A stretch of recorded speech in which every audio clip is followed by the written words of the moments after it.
Genesis chapter 29. Then Jacob went on his journey and came to the land of the sons of the east.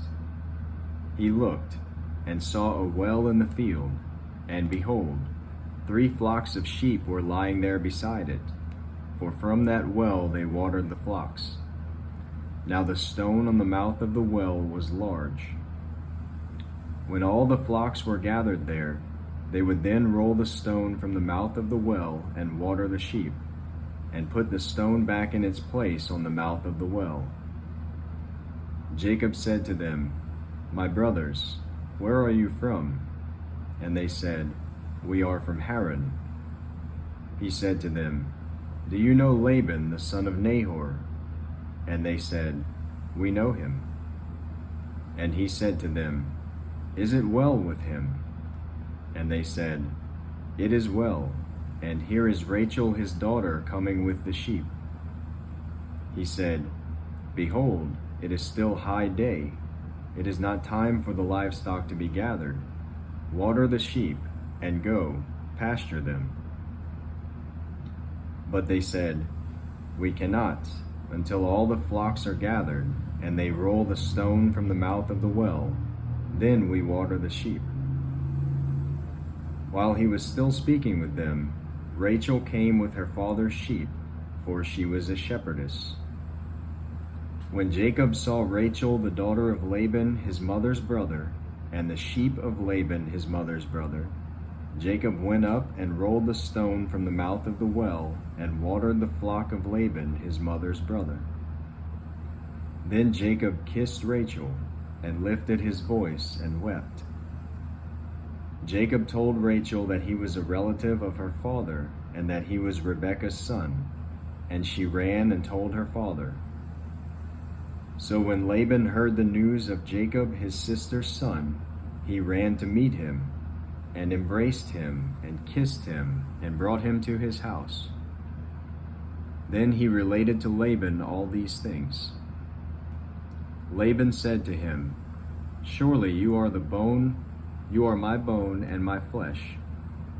And he stayed with him a month. Then Laban said to Jacob, "Because you are my relative, should you therefore serve me for nothing? Tell me, what shall your wages be?" Now Laban had 2 daughters. The name of the older was Leah, and the name of the younger was Rachel. And Leah's eyes were weak, but Rachel was beautiful of form and face. Now Jacob loved Rachel, so he said, "I will serve you 7 years for your younger daughter Rachel." Laban said, "It is better that I give her to you than to give her to another man. Stay with me." So Jacob served 7 years for Rachel, and they seemed to him but a few days because of his love for her. Then Jacob said to Laban, "Give me my wife, for my time is completed, that I may go in to her." Laban gathered all the men of the place and made a feast. Now in the evening he took his daughter Leah and brought her to him, and Jacob went in to her. Laban also gave his maid Zilpah to his daughter Leah as a maid. So it came about in the morning that, behold, it was Leah. And he said to Laban, "What is this you have done to me? Was it not for Rachel that I served with you? Why then have you deceived me?" But Laban said, "It is not the practice in our place to marry off the younger before the firstborn. Complete the week of this one, and we will give you the other also for the service which you shall serve with me for another 7 years." Jacob did so and completed her week, and he gave him his daughter Rachel as his wife. Laban also gave his maid Bilhah to his daughter Rachel as her maid. So Jacob went in to Rachel also, and indeed he loved Rachel more than Leah, and he served with Laban for another 7 years.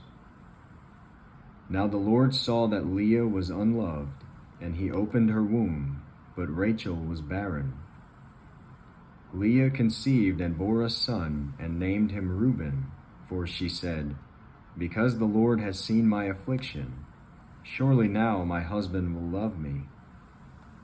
Then she conceived again and bore a son, and said, "Because the Lord has heard that I am unloved, he has therefore given me this son also."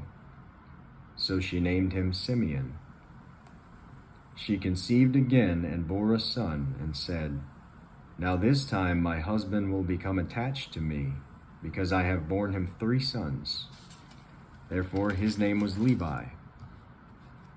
And she conceived again and bore a son, and said, "This time I will praise the Lord." Therefore she named him Judah. Then she stopped bearing.